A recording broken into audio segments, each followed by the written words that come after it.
এক সময় কোটি ভিউ মানেই ছিল কোটি টাকার আয়ের স্বপ্ন। ইউটিউবের পর্দায় লাখো মানুষের ভালোবাসা পেলেই মনে হতো মেগা বাজেটের নাটক বা সিনেমার হিসেব মিলবে খুব সহজেই। কিন্তু বদলে গেছে সময়, বদলে গেছে বিনোদনের অর্থনীতি। এখন প্রশ্ন হল, চোখ ধাঁধানো এই প্রজেক্টরগুলোর পেছনে যে কোটি কোটি টাকা খরচ হচ্ছে, আসলে কতটা ফিরছে নির্মাতা প্রযোজকদের ঘরে?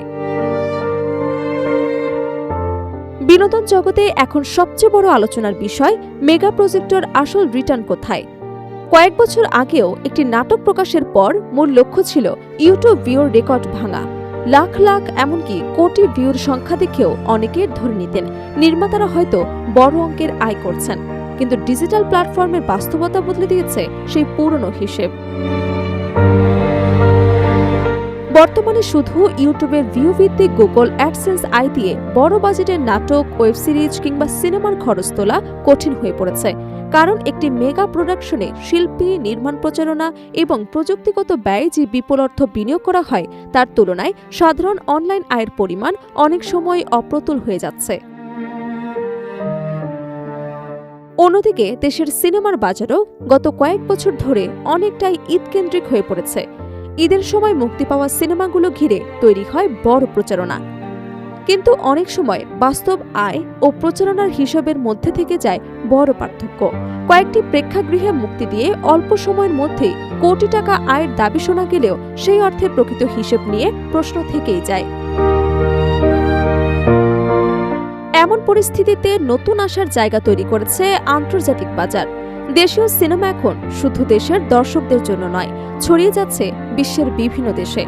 যুক্তরাষ্ট্র, কানাডা, যুক্তরাজ্য ও অস্ট্রেলিয়ার মতো দেশে প্রবাসী দর্শকদের জন্য সিনেমা মুক্তি পাচ্ছে। ডলারের বিপরীতে টাকার মূল্য কমে যাওয়ার সময় বিদেশি বাজার থেকে পাওয়া আয় নির্মাতাদের জন্য বাড়তি সুবিধা দিচ্ছে। প্রবাসী দর্শকদের টিকিট কেনা শুধু সিনেমা দেখার অভিজ্ঞতাই নয়, এটি হয়ে উঠছে দেশের বিনোদন শিল্পীর জন্য এক নতুন অর্থনৈতিক পথ। চিত্রনায়ক শাকিব খান মনে করেন, আন্তর্জাতিক বাজার এখন বাংলাদেশের সিনেমার জন্য বড় সম্ভাবনার জায়গা। তার মতে, বিভিন্ন দেশে মুক্তির মাধ্যমে বড় বাজেটের সিনেমার বিনিয়োগ ফেরত আনার সুযোগ তৈরি হচ্ছে। শুধু সিনেমা নয়, ওটিটি প্ল্যাটফর্মও বদলে দিচ্ছে বিনোদনের ব্যবসায়িক কাঠামো। আগে একটি নাটকের সফলতা নির্ভর করত টেলিভিশন প্রচার বা ইউটিউব ভিউর উপর। এখন সে জায়গা দখল করছে ডিজিটাল স্ট্রিমিং, সাবস্ক্রিপশন এবং আন্তর্জাতিক ডিস্ট্রিবিউশন।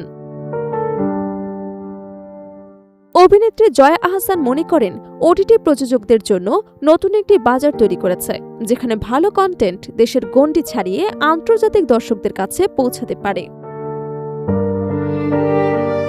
তবে বাস্তব চিত্র পুরোপুরি এতটা সহজ নয়।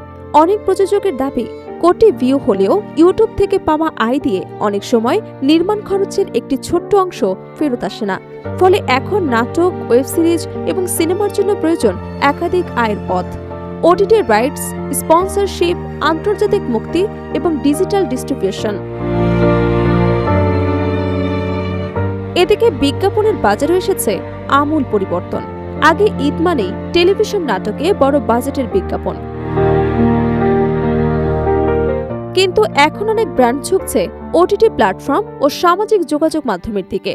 তবে প্রচারণার আলো বা বাস্তব আয়ের হিসেব, এই দুইয়ের মধ্যে যে দূরত্ব রয়েছে, সেটি এখন সবচেয়ে বড় প্রশ্ন। সব মিলিয়ে বদলে যাচ্ছে বিনোদনের দুনিয়া।